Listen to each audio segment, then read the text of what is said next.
Pesquisa da Datafolha, divulgada hoje, que aponta que os brasileiros perceberam um aumento da criminalidade nas cidades onde moram. Olha aí comigo.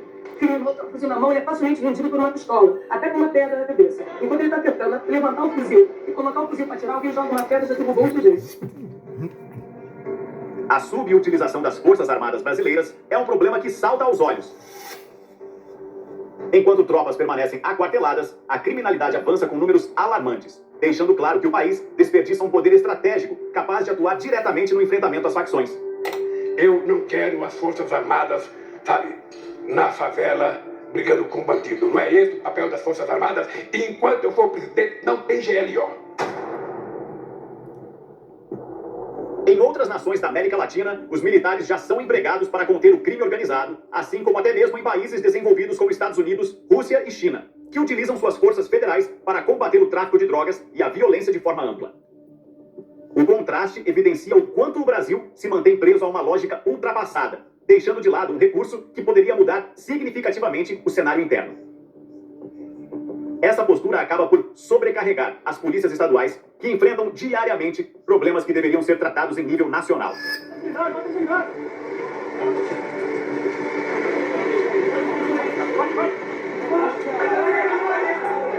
A falta de proteção efetiva nas fronteiras permite a entrada de criminosos e ilícitos diversos, alimentando a violência dentro do país. O resultado é um ciclo vicioso com facções fortalecidas, rodas do tráfico abertas e forças policiais locais exaustas por não poderem contar com o suporte que as Forças Armadas poderiam oferecer. Este vídeo parte da análise do nosso inscrito Richard, que fez uma consideração interessante no comentário do último vídeo, onde abordou sobre o cenário da segurança no Brasil. Sejam bem-vindos ao Vida no Quartel. Os traficantes eram a lei da favela, né? Então eles distribuíam justiça, eles reprimiam crimes comuns. Essas relações sociais que eram mediadas pelo tráfico, hoje não é mais. O uso das Forças Armadas no combate ao crime organizado é uma prática consolidada em diversos países, especialmente quando a criminalidade ultrapassa a capacidade das forças policiais convencionais. Nessas situações, os militares assumem papel central na ocupação de territórios, na coleta de inteligência e na execução de operações de garantia da lei e da ordem, oferecendo uma resposta rápida e estruturada diante de cenários de instabilidade. Essa atuação não substitui a função das polícias locais, mas complementa e fortalece o sistema de segurança, evitando que o caos se espalhe. Olha aí, ó. Nunca pensei que ia passar com uma situação dessa. A moça com a criança aqui, ó.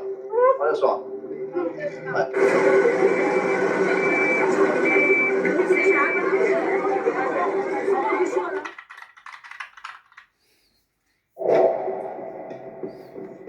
No Brasil, a Constituição prevê que as Forças Armadas são responsáveis pela defesa da pátria e pela garantia da ordem interna, o que abre espaço para sua atuação em momentos críticos. Em cenários adversos, onde facções criminosas desafiam o Estado e a violência se torna incontrolável, o emprego dos militares pode ser decisivo para restabelecer a estabilidade.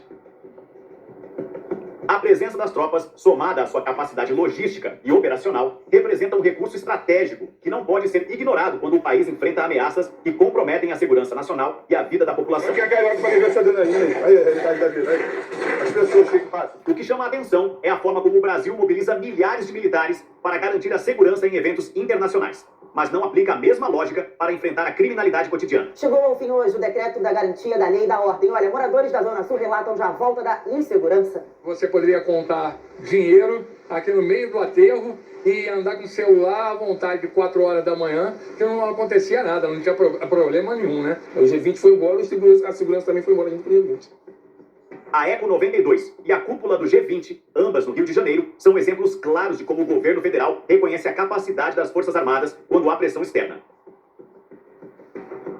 No entanto, após o término desses encontros, a violência volta a crescer e a sensação de insegurança se intensifica, revelando uma contradição preocupante.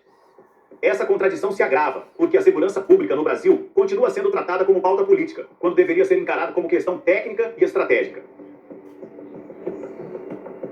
O enfrentamento ao crime não pode depender de ideologias ou disputas partidárias, mas sim de planejamento nacional e uso racional dos recursos disponíveis. A decisão do atual presidente de descartar operações de garantia da lei e da ordem em seu governo reforça uma visão arcaica, que limita as Forças Armadas apenas ao papel de defesa externa. ignorando sua função constitucional de garantir a ordem interna. Na mata, policiais ficam entrincheirados. Se arrastam pelo chão no cerco aos bandidos que estão escondidos perto das árvores. Entre as estratégias da ação, o uso de bombas de gás lacrimogêneo. Do alto, a gente vê a fumaça se dissipando. E em meio ao fogo cruzado, escolhem um momento para revidar. Não procurou ninguém, não. Calma, tudo certo.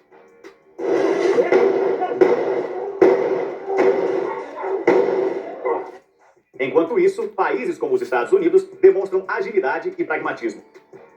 Quando Los Angeles perdeu o controle durante protestos contra políticas imigratórias, a resposta foi imediata.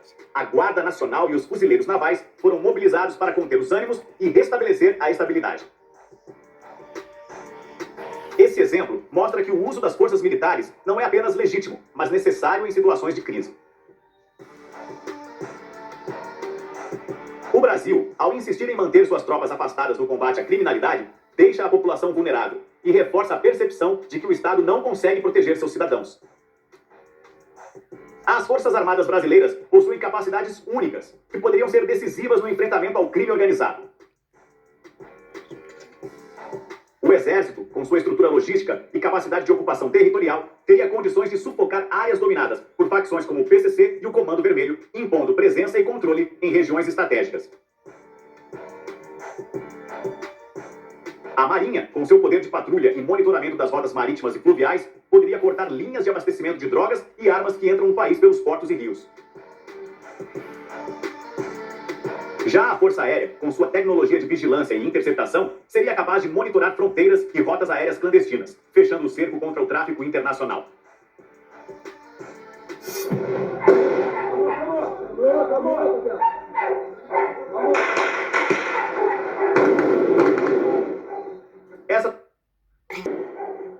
Essas facções criminosas operam como verdadeiras organizações empresariais, com ramificações que vão muito além do tráfico de drogas.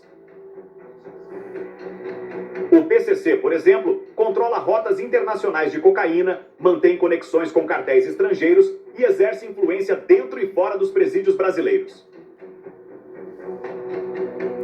O Comando Vermelho, por sua vez, domina territórios urbanos, impõe regras próprias em comunidades e mantém redes de corrupção que alcançam setores da política e da economia. Ambas as facções se infiltram em estruturas de poder, financiando campanhas eleitorais e corrompendo agentes públicos, o que lhes garante proteção e expansão. O resultado dessa infiltração é um cenário em que o crime organizado não apenas desafia o Estado, mas também se confunde com ele em determinados níveis. Facções como o PCC e CV conseguem influenciar decisões políticas, manipular contratos públicos e até interferir em políticas de segurança. Essa simbiose entre criminalidade e poder institucional torna ainda mais urgente o emprego das Forças Armadas, que possuem autonomia, disciplina e capacidade operacional para enfrentar organizações que já se tornaram verdadeiros estados paralelos. Sem essa mobilização, o Brasil continuará permitindo que o crime organizado avance sobre suas fronteiras, suas cidades e suas instituições. O desperdício de manter tropas especiais das Forças Armadas brasileiras aquarteladas e sem emprego efetivo contra o crime organizado é evidente. Um bom atirador tem que ter disciplina. Autocontrole é essencial. O bom caçador tem que ter capacidade de decisão. Precisão sempre. Caçador. Feed them one down. Blood creeping up from the heathens. Got will, got fight, got pride, got reason. If they wanna go, you know I'm gonna feed them. If you're coming for me, hope you're ready for a demon. I got eyes in the back of my head, I'm seeing. Take me for granted and you know I'm leaving. I'ma take what's mine with the webs I'm. You know I'm leaving. I'ma take what's mine with the webs I'm leaving. Unidades como o Comando Anfíbio e o GRUMEC da Marinha, altamente treinados para operações de infiltração e combate em ambientes marítimos e fluviais, poderiam ser decisivos no bloqueio de rotas de entrada de drogas e armas pelos portos e rios. No Exército, os caveiras dos comandos e das forças especiais, junto aos guerreiros de selva e paraquedistas, formam tropas de elite com preparo singular para atuar em áreas de difícil acesso. Essas unidades têm capacidade de impor presença em territórios dominados por facções e desarticular bases logísticas do crime. A Força Aérea, por sua vez, conta com os Paraçar, especialistas em missões de resgate e operações em ambientes hostis, capazes de desbravar áreas de alta complexidade e apoiar ações conjuntas em território nacional.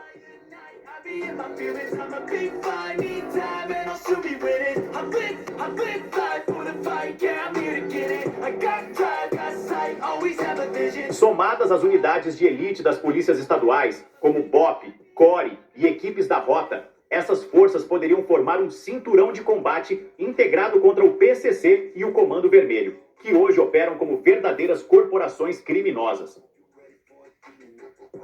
O cenário se torna ainda mais frustrante quando lembramos que os Estados Unidos já ofereceram recursos e apoio para que as polícias locais brasileiras atuem com maior eficiência. No entanto, sem a disposição política do atual presidente em autorizar operações de garantia da lei e da ordem, não há progresso. A tendência é que a criminalidade se fortaleça ainda mais, aproveitando a ausência de uma resposta nacional integrada. O Brasil mantém tropas altamente letais e treinadas paradas em quartéis, enquanto a população sofre diariamente com o avanço das facções e a insegurança crescente. Deixe aqui nos comentários se você é a favor ou contra o uso das Forças Armadas no combate ao crime organizado. Em quartéis, enquanto a população sofre diariamente com o avanço das facções e a insegurança crescente. Deixe aqui nos comentários se você é a favor ou contra o uso das Forças Armadas no combate ao crime organizado.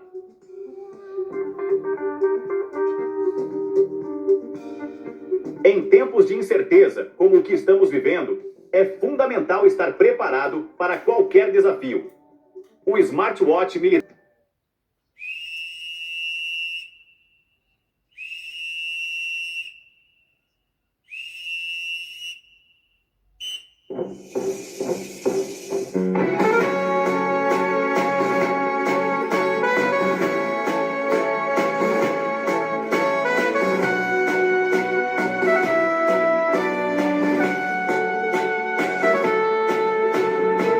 pisa nesse chão, faz a selva tremer, na sombra escuridão, brado de guerra ecoa na selva, brado de guerra, selva. Aqui no Vida no Quartel, você fica por dentro de tudo o que rola no mundo militar. Deixe seu like, inscreva-se e assista a um dos vídeos que está aparecendo na sua tela. Avante, combatentes, até a próxima. Seria se o crime organizado brasileiro deixasse de ser tratado como um problema nacional e passasse a ser considerado terrorismo internacional. Essa ideia, que até bem pouco tempo atrás parecia impensável, agora está mais próxima de se tornar realidade. O governo Trump está considerando classificar duas das maiores facções do Brasil, o PCC e o Comando Vermelho, como organizações terroristas estrangeiras. E, recentemente, os Estados Unidos notificaram formalmente o Brasil sobre essa ofensiva, sinalizando que pretendem seguir com a classificação de terroristas, mesmo sem o aval de Brasília. Não seria apenas uma mudança de nomenclatura. A decisão abriria caminho para operações internacionais, sanções econômicas e até intervenções contra essas redes criminosas. Uma das motivações é o alcance imenso das facções. Hoje, o primeiro comando da capital e o Comando Vermelho operam como verdadeiras multinacionais do crime, controlam rotas internacionais de narcotráfico, movimentam bilhões de dólares por ano e possuem arsenais capazes de rivalizar com forças de segurança estatais. Mas como isso pode afetar o futuro do Brasil? E por que a diplomacia brasileira parece ter entrado em rota de colisão sobre este assunto com os americanos? É o que você vai entender agora com o Brasil Paralelo. Aquele cara americano que disse que vinha para cá para visitar o Jair Bolsonaro, ele foi proibido de visitar e eu proibido de vir ao Brasil enquanto vou liberar os vistos do meu ministro da Saúde que está bloqueado. Recentemente, o Departamento de Estado americano indicou que está avaliando incluir as facções PCC e Comando Vermelho na lista de organizações terroristas estrangeiras. Para compreender o impacto disso, precisamos entender o que diferencia o combate contra criminosos comuns e terroristas. Nos Estados Unidos, um criminoso comum, ainda que pertencente a um cartel, é processado enfrentando o devido processo legal, a burocracia das polícias locais e as garantias das cortes distritais. Entretanto, ao carimbar um grupo como organização terrorista, os americanos elevam o conflito para a esfera da segurança nacional. O alvo deixa de ser um mero réu, para se tornar um inimigo da União. Assim, todo um aparato de inteligência global é acionado. O poder das Forças Armadas e, sobretudo, o poder de asfixia do Tesouro Americano também entram em cena. Desse modo, se os Estados Unidos carimbarem essas facções como terroristas, elas vão perder o refúgio em paraísos fiscais e o anonimato das carteiras digitais. O bloqueio financeiro é global e imediato. Para o governador de São Paulo, Tarcísio de Freitas, a intenção de Donald Trump não deveria causar pânico, mas sim ser vista como uma grande oportunidade para o Brasil. A partir do momento, um governo como os Estados Unidos encara o PCC como uma organização terrorista, é de fato que eles são, fica mais fácil, fica aberto o caminho da cooperação para que a gente possa integrar a inteligência, para que a gente possa trazer recursos financeiros e para que a gente possa fazer um combate ainda mais efetivo. O PCC e o Comando Vermelho deixaram de operar apenas no Brasil. Hoje, eles já financiam crime em países vizinhos, estabeleceram alianças com cartéis mexicanos e utilizam criptomoedas para lavar dinheiro nos mercados globais. No pacote de medidas do governo Trump veio também uma proposta, que o Brasil aceitasse receber em seus presídios estrangeiros capturados nos Estados Unidos.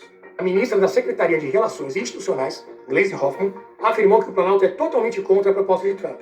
Segundo ela e a base governista, classificar o PCC como uma organização terrorista abriria espaço para possíveis intervenções dos Estados Unidos no país. O secretário nacional de Segurança Pública, Mário Sallubo, alertou que o Brasil poderia, inclusive, ficar sujeito a sanções de organismos internacionais. Já o ministro da Fazenda, Haddad Dürbner, comentou que não acha que o PCC e o Comando Vermelho sejam organizações terroristas. Lula também rejeitou o plano, alegando preocupações com a soberania do país e também parece ter escolhido o caminho do confronto. Em março, na mesma semana em que recebeu a oferta de cooperação, o Itamaraty revogou o visto de um assessor direto do governo Trump, que havia pedido para visitar o ex-presidente Jair Bolsonaro na prisão. A atitude gerou um mal-estar imediato. Estaria Lula tentando retomar uma polêmica com os Estados Unidos para recuperar a popularidade? A tensão diplomática entre Brasília e Washington ainda encontrou um agravante, com um episódio envolvendo o ex-diretor da ABIN, Alexandre Ramagem. Mas isso é assunto para um outro vídeo. O comunicado enviado pelos Estados Unidos ao Brasil sobre as medidas contra o PCC e o Comando Vermelho não é mais apenas um trâmite. É o anúncio de uma ofensiva que está prestes a acontecer. Washington sinalizou que pretende seguir com a classificação de terroristas, mesmo com a resistência do governo Lula. Para Trump, a soberania de Brasília termina onde começa a segurança nacional americana. Para entender a raiz do problema das facções e a consequência do domínio territorial, você precisa assistir ao documentário Rio de Janeiro, Paraíso em Chamas. Mas este material é exclusivo para os nossos assinantes. A Brasil Paralelo não recebe um centavo do dinheiro público. O nosso trabalho só é possível graças a pessoas como você, que buscam a verdade sem filtros ideológicos. Por isso, não deixe para depois. A hora de entender a realidade do nosso país é agora. Clique no link da descrição ou então aponte o seu celular para o QR Code que está aqui na tela. Ao assinar a Brasil Paralelo, você financia um jornalismo independente e garante o seu acesso a uma análise corajosa, técnica e profunda, que não existe em nenhum outro lugar. Nós contamos com você. Muito obrigado e até breve.